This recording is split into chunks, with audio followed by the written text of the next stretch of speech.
Paano kung sabihin ko sa'yo na ang isa sa pinakakilalang tahanan ng mga celebrity sa Amerika ay tahimik na nagbabago ng kamay sa likod ng mga eksena? May iniulat na pagbabago sa loob ng mansyon sa Montecito. At ang epekto nito ay agad nang nagpasiklab ng matinding debate. Si Meghan ay tila gumagawa ng isang nakakagulat na hakbang na maaaring muling hubugin ang kinabukasan ng kanyang pampublikong imahe. Kasabay nito, muli nitong binubuksan ang mga tanong tungkol sa buhay na binuo nila ni Harry matapos nilang talikuran ang kanilang mga tungkulin sa maharlikang pamilya. Para sa mga taga-suporta, ito ay isang matalinong muling paglikha ng sarili. Para sa mga kritiko, ito ay isang nakakabahalang senyales. At para sa mga taga-masid, mahirap pa ring maunawaan kung ano talaga ang ibig sabihin ng lahat ng ito. Tahimik na pagbabago sa loob ng mga pader ng Montecito. Sa loob ng maraming taon, ang mansyon sa Montecito ay tumayo bilang sukdulang simbolo ng isang bagong simula. Matatagpuan sa isa sa mga pinaka-eksklusibong komunidad sa California, ang malawak na estate ay kumatawan sa buhay na pinili nina Prince Harry at Meghan Markle matapos silang lumayo sa kanilang mga tungkulin bilang miyembro ng royal family. Hindi lamang ito isang marangyang ari-arian. Naging tagpuan ito ng mga panayam, negosyo, larawan ng pamilya, at pampublikong imahe na matiyaga nilang binuo. Para sa mga taga-suporta, ito ay sumasalamin sa kalayaan at kasarinlan. Para sa mga kritiko, ito ay patunay ng isang mapanganib na pagsusugal. Sa alinmang panig, ang mansyon ay naging hindi na maihihiwalay sa kanilang kwento. Ngunit ngayon, muling nababaling ang atensyon sa mga tarangkahan ng Montecito sa ibang dahilan. Lumalakas ang usapan tungkol sa mga ulat na maaaring tinatahak ni Meghan ang isang bagong direksyon. Isang direksyong mas nakatuon sa kanyang sariling pagkakakilanlan at mga ambisyon sa hinaharap. Bagamat wala pang opisyal na pahayag na nagpapaliwanag sa lahat ng detalye, napansin ng mga taga-masid ang isang pattern na nagpasimula ng matinding debate. Hindi na lamang nakasentro ang usapan sa mag-asawa bilang iisang unit.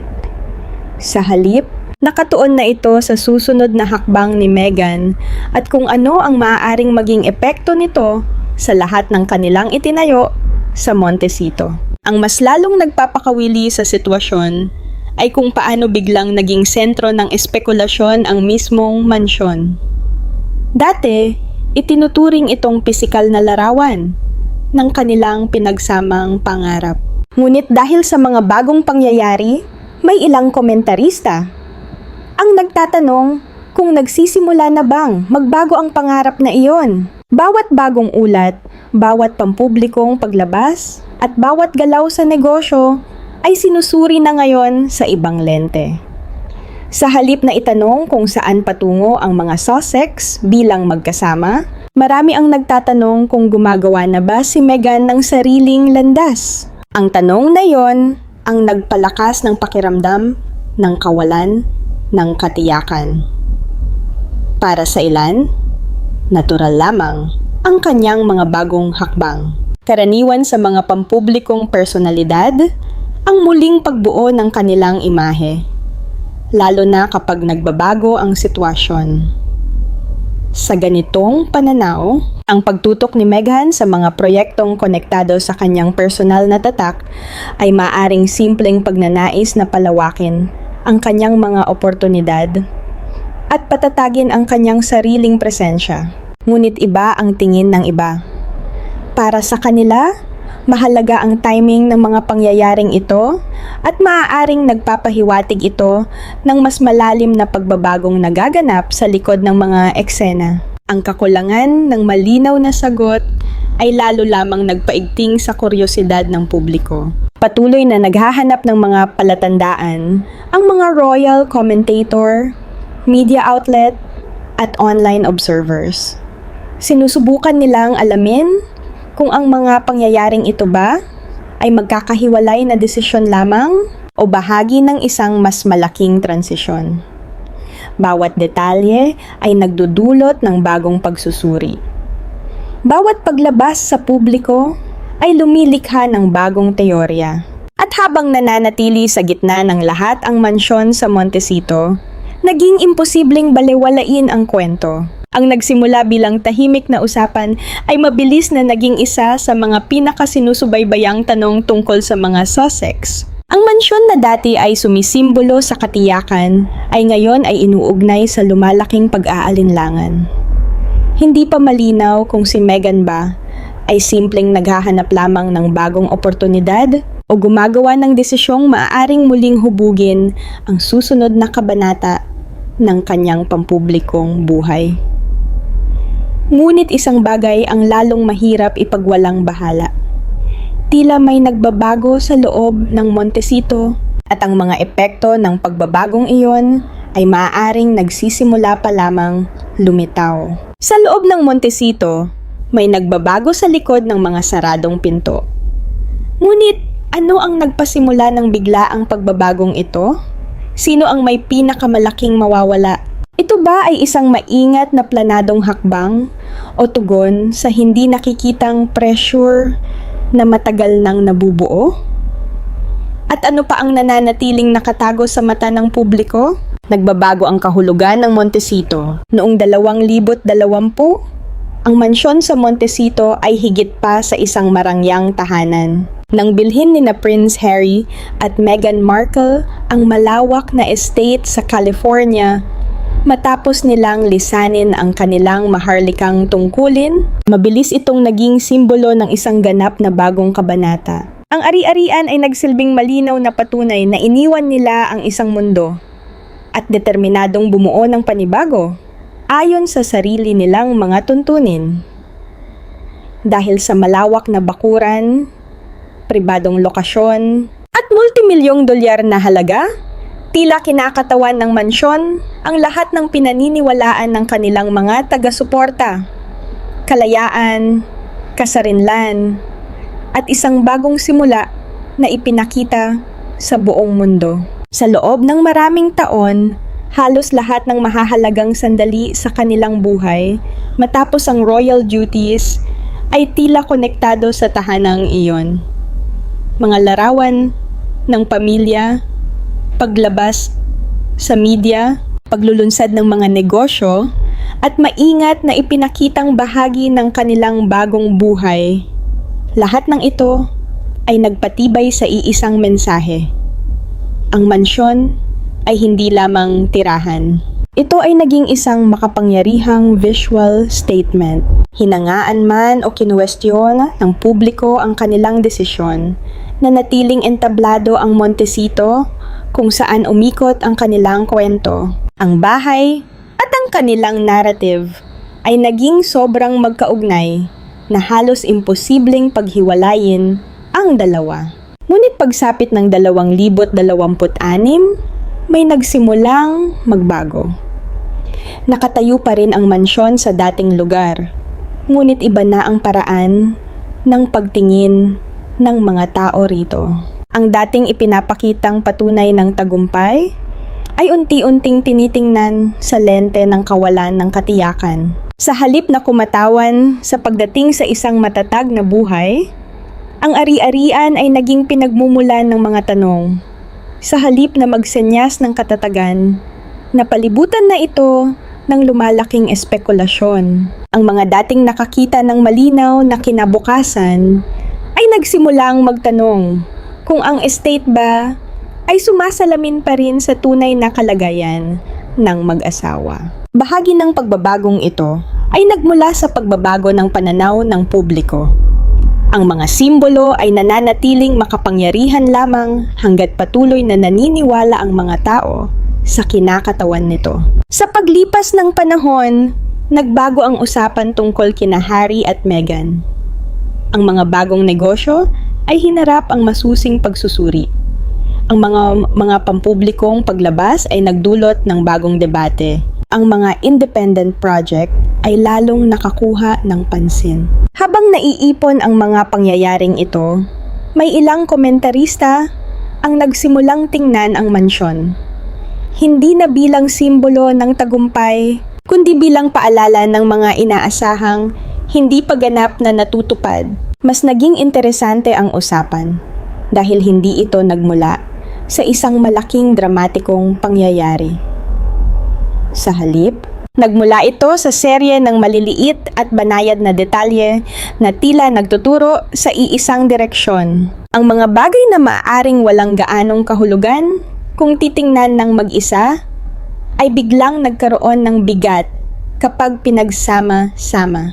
Bawat ulat, bawat chismis, at bawat pagbabago sa atensyon ng publiko ay muling humihila sa mansyon, pabalik sa sentro ng usapan.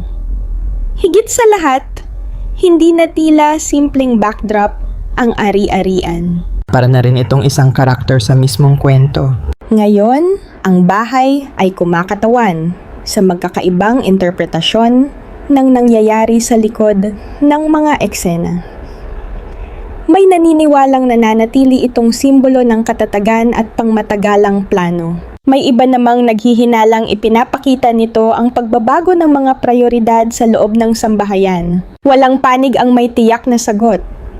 Ngunit pareho silang sumasang-ayon sa isang bagay.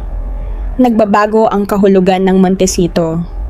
At kung nagbabago ang kahulugan ng mansyon, mas malaking tanong ang kasunod nito, ano pa ang nagbabago kasabay nito? Paano kung ang mansyon ay may ganap ng ibang kahulugan ngayon? Ano ang nagbago sa likod ng mga pader na yon na hindi sinasabi sa publiko? At sino ang nagpasya na hindi na mahalaga ang orihinal na pangako nito? Ngayon, ang mga detalyeng nagsisimulang lumitaw ay maaaring magbago ng lahat ng pinaniniwalaan ng publiko tungkol sa tunay na layunin ng estate. Alamin natin ang buong kwento. Ang desisyong nagbabago ng lahat habang patuloy na umiikot ang mga tanong tungkol sa mansyon sa Montecito. Unti-unting lumipat ang atensyon sa taong nasa sentro ng lumalaking usapan, si Meghan Markle. Habang ang mga espekulasyon tungkol sa mga ari-arian, pananalapi at pampublikong imahe ay patuloy na nagiging mga headline, may isa pang pangyayaring tahimik na nakakuha ng mas malaking interes. Napansin ng mga taga-Masid ang tila isang mahalagang pagbabago sa pampublikong estratehiya ni Meghan. Sa halip na pangunahing ituon ang pansin sa pinagsasaluhang imahe nila ni Prince Harry, tila mas maraming enerhiya ang inilalaan niya sa pagbuo ng isang pagkakakilanlang maaaring tumayo sa sarili nitong mga paa. Noong una, tila banayad lamang ang pagbabagong ito. Unti-unting lumitaw ang mga individual na proyekto, mga pagsisikap sa personal branding, at maingat na planadong pampublikong paglabas. Kung titingnan ng paisa-isa, wala sa mga ito ang mukhang dramatiko. Karaniwan para sa mga kilalang personalidad na magkaroon ng sariling mga proyekto habang pinananatili ang matatag na relasyon. Ngunit habang lumilipas ang mga buwan, lalong naging mahirap baliwalain ang pattern. Ang bawat bagong proyekto ay tila nakatuon sa pagpapakita kay Meghan bilang isang natatanging personalidad sa halip na kalahati lamang ng isang sikat na magkapareha. Mahalaga ang pagkakaibang ito dahil ang kwento ng Sussex ay orihinal na itinayo sa konsepto ng pagkakaisa.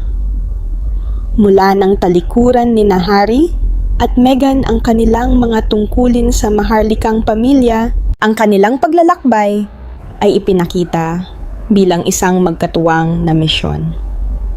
Ang kanilang mga panayam, media ventures, charitable initiatives, at business deals ay madalas na inilalarawan bilang pinagsamang pagsisikap. Ang lakas ng kanilang tatak ay nagmula sa ideyang sabay nilang hinaharap ang isang hindi tiyak na hinaharap.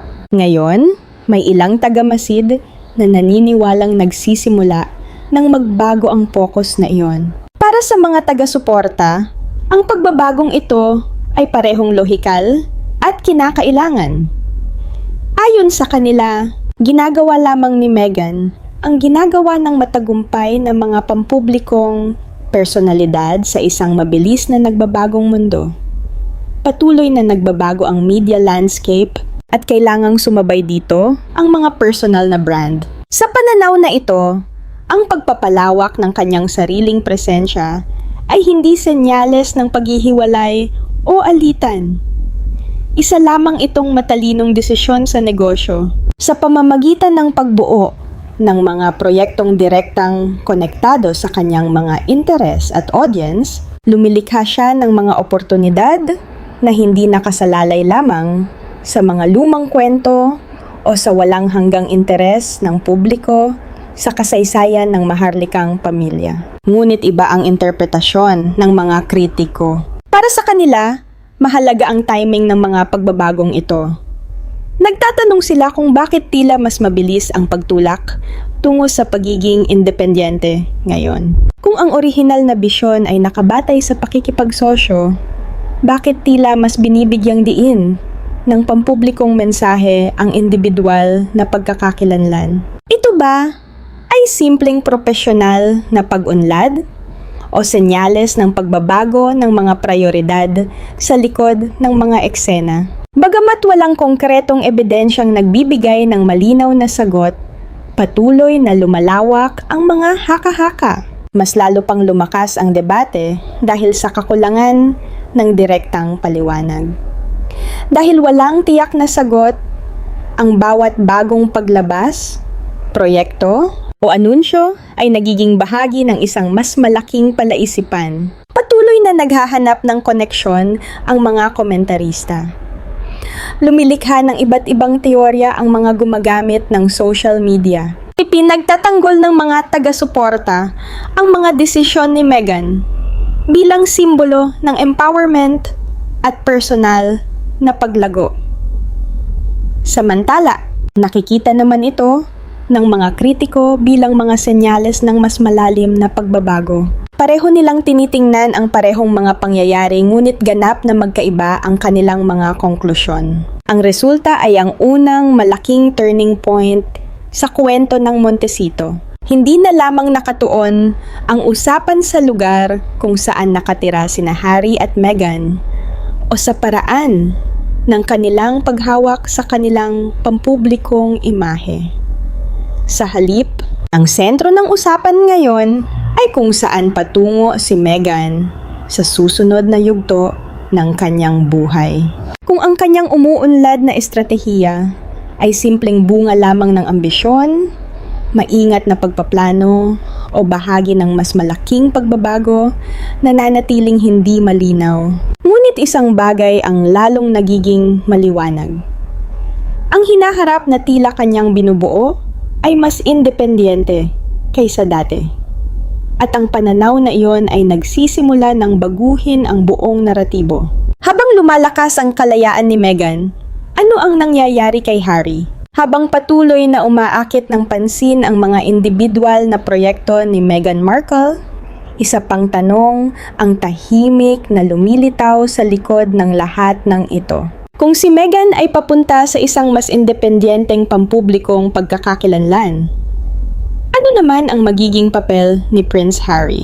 Sa loob ng maraming taon, ipinakita ang Duke at Duchess of Sussex bilang isang nagkakaisang puwersa.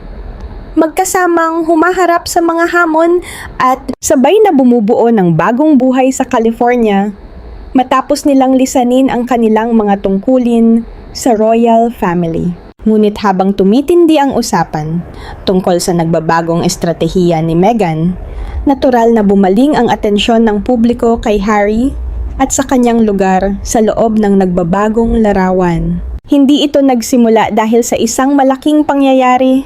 Sa halip, unti-unti itong nabuo mula sa serye ng mga obserbasyong mahirap ng baliwalain. Mas madalas na nakikitang nakatuon si Harry sa sarili niyang mga inisyatiba, advocacy work, at pampublikong aktibidad. Samantala, ang mga proyekto ni Meghan ay tila mas nakatuon sa pagbuo ng isang personal na plataporma na nagbibigay diin sa kanyang sariling boses at mga ambisyon. Sa unang tingin, walang kakaiba rito. Maraming matagumpay na mag-asawa ang may magkahiwalay na propesyonal na layunin habang nananatiling matatag ang kanilang relasyon. Ngunit sa mundo ng pampublikong persepsyon, kadalasan kasing halaga ng mga katotohanan ang mga nakikitang imahe. At iyon ang dahilan kung bakit lumalaki ang kuryosidad ng publiko. Ang kwento ng Sussex ay palaging nakabatay sa konsepto ng pakikipagsosyo. Mula sa mga panayam, negosyo, hanggang sa mga pampublikong kampanya, madalas silang ipinapakita bilang isang koponan may iisang layunin. Dahil dito, anumang senyales ng magkahiwalay na direksyon ay tiyak na makakaakit ng pansin. May basehan man ito o wala. Napansin ng mga tagamasid ang pagkakaiba sa paraan ng pagpapakita ng kanilang mga sarili. Patuloy na nakatuon si Harry sa mga advokasyang matagal nang bahagi ng kanyang pampublikong papel, lalo na sa mga isyong may kaugnayan sa mga veterano, mental health at charity work. Ang kanyang mga paglabas ay nagpapakita ng pagpapatuloy ng mga layuning matagal na niyang ipinaglalaban. Samantala, si Meghan ay tila mas nakatuon sa mga proyektong konektado sa kanyang sariling brand, audience, at pangmatagalang posisyon sa publiko. Hindi ito nangangahulugan ng alitan, ngunit malinaw na nagdudulot ito ng kapansin-pansing pagkakaiba. At ang pagkakaibang iyon ang naging bagong gatong para sa mga espekulasyon. Habang lumilitaw ang mga tanong tungkol sa direksyon ng tatak ng Sussex, may ilang tagamasid ang nagsimulang magtanong kung si Prince Harry ay muling humaharap sa isa na namang yugto ng pag-aangkop. Walang malinaw na kasagutan ang mga tanong na ito. Gayunpaman, ang lumalaking pagkakaiba sa pagitan ng landas ni Meghan at ng papel ni Harry ay nagiging mas mahirap balewalain. Hindi pa tiyak kung ang mga pagbabagong ito ay bahagi lamang ng estratehikong paglago o senyales ng isang bagay na mas malalim. Ngunit malinaw na ang kwento ay hindi na nakasentro lamang sa isang pinagsasaluhang paglalakbay. Unti-unti, tila sinusundan na nito ang dalawang magkaibang direksyon na ang huling hantungan ay nananatiling hindi alam. Si Harry ay nagsisimulang pumasok sa isang ganap na ibang pampublikong espasyo. Ngunit ano ba talaga ang ipinahihiwatig ng pagbabagong ito? Sino ang tunay na nagababago ng mga patakaran sa likod ng mga eksena? Nananatili pa bang magkatugma ang kanilang partnership? O nasasaksihan ba natin ang isang bagay na tahimik na unti-unting nabubuwag bago pa ihayag ang susunod na hakbang? Manatili sa amin. Kumakalat ang mga bulong sa labas ng mga tarangkahan ng mansyon. Ang gawa niya nagsimula bilang tahimik na kuryosidad ay unti-unti nang nagiging mas malaking usapin. Sa loob ng Montecito, isang komunidad na kilala sa privacy, kayamanan, at mga celebrity resident, ang mga usapan tungkol kina Prince Harry at Meghan Markle ay nagiging mas mahirap ng balewalain. Hindi na lamang nakatuon ang atensyon sa kanilang mga pampublikong paglabas o mga negosyo.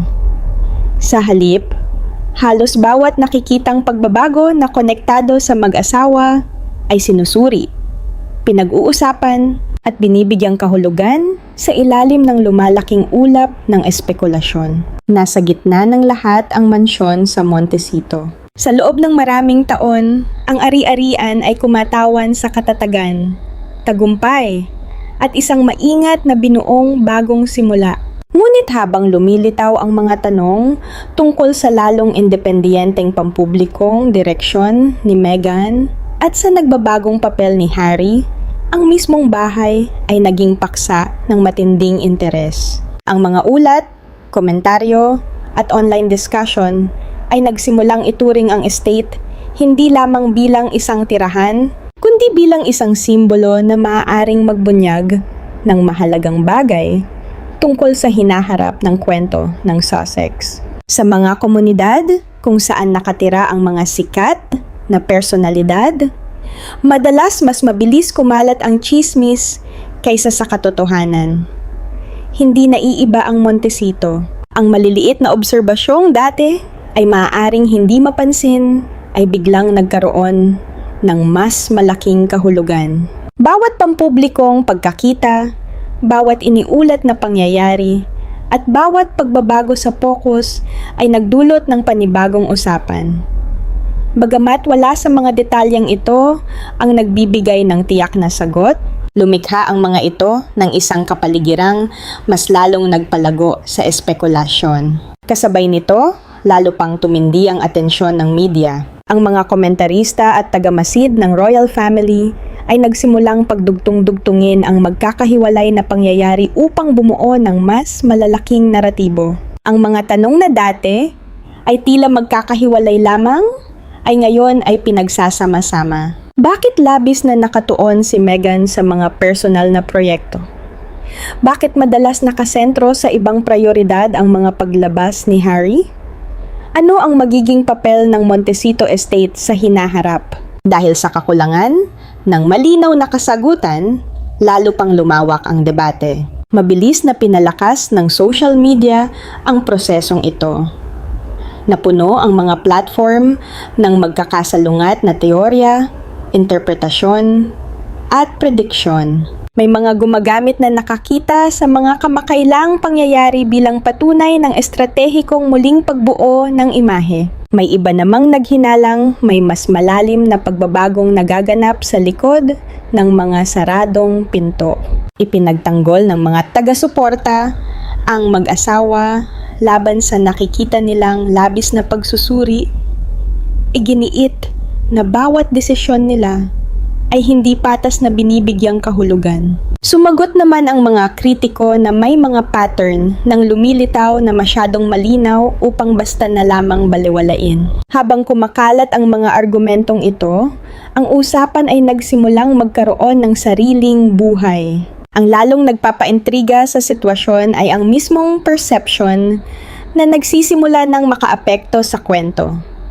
Ano man ang tunay na nangyayari sa loob ng mansyon, ang mga palagay ng publiko ay humuhubog na sa naratibo. Ang pong mga chismis ay lumilikha ng mga headline. Ang mga headline ay nagbubunga ng mga reaction. Ang mga reaction naman ay nagdudulot ng mas marami pang espekulasyon. Patuloy na umiikot ang siklong ito hanggang sa lumabo ang hangganan sa pagitan ng kumpirmadong pangyayari at interpretasyon ng publiko. Maiintindihan ang matinding interes na ito. Matagal nang kinahuhumalingan ng publiko ang mga pagbabago sa buhay ng mga celebrity dahil may kasamang kawalan ng katiyakan. Nagiging invested ang mga tao sa pamilyar na mga kwento at natural lamang na magtanong sila kung ano ang susunod kapag tila nagbabago ang direksyon ng kwentong iyon. Ang paglalakbay ni Harry at Meghan ay matagal nang nakakuha ng napakalaking interes sa buong mundo. Kaya anumang senyales ng bagong kabanata ay tiyak na magdudulot ng matinding kuryosidad. Habang lumalakas ang mga usapan, isang katotohanan ang naging imposibleng baliwalain. Ang kwento ay hindi na nakakulong sa mga pader ng mansyon sa Montecito.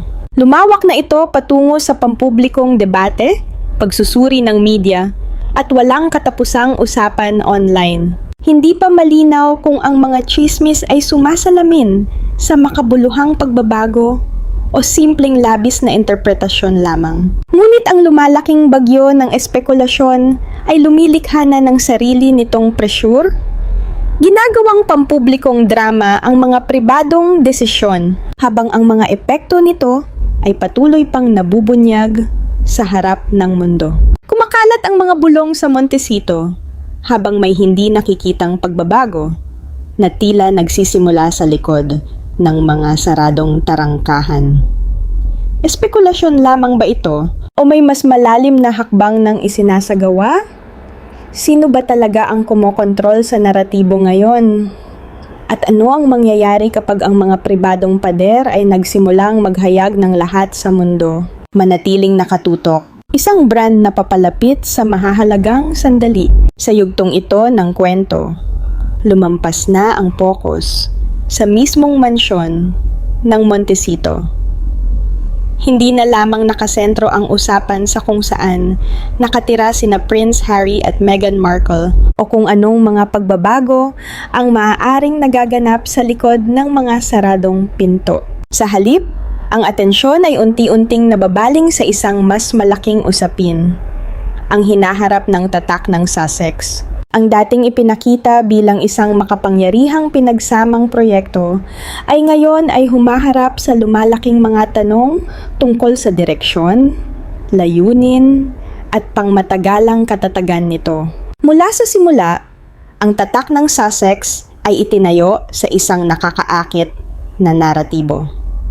Magkasamang iniwan ni Harry at Meghan ang royal life, magkasamang hinamon ang mga inaasahan, at ipinakita ang kanilang sarili bilang magkaparehang bumubuo ng bagong kinabukasan ayon sa sarili nilang mga tuntunin. Ang pinagsaluhang paglalakbay na iyon ang naging pundasyon ng lahat ng sumunod. Ang mga media deal, pampublikong paglabas, charitable initiatives, at business opportunities ay lahat na kinabang sa lakas ng kwentong iyon. Sa maraming pagkakataon, ang mismong partnership ang produktong ipinapakita sa mundo. Ngunit ngayon, ang mga palatandaan ng pagbabago ay nagiging mas mahirap ng hindi pansinin. Ang lumalaking diin ni Meghan sa mga individual na proyekto ay nakakakuha ng malaking atensyon. Ang kanyang mga pagsisikap ay tila nakatuon sa pagtatatag ng mas matibay na personal na pagkakakilanlan. Isang pagkakakilanlang umiiral ng hiwalay sa mas malawak na naratibo ng Sussex. Para sa ilang tagamasid, ito ay kumakatawan sa natural at kinakailangang ebolusyon. Karaniwang muling binubuo ng mga pampublikong personalidad ang kanilang sarili habang nagbabago ang mga kalagayan, at ang matagumpay na mga brand ay madalas ding umaangkop upang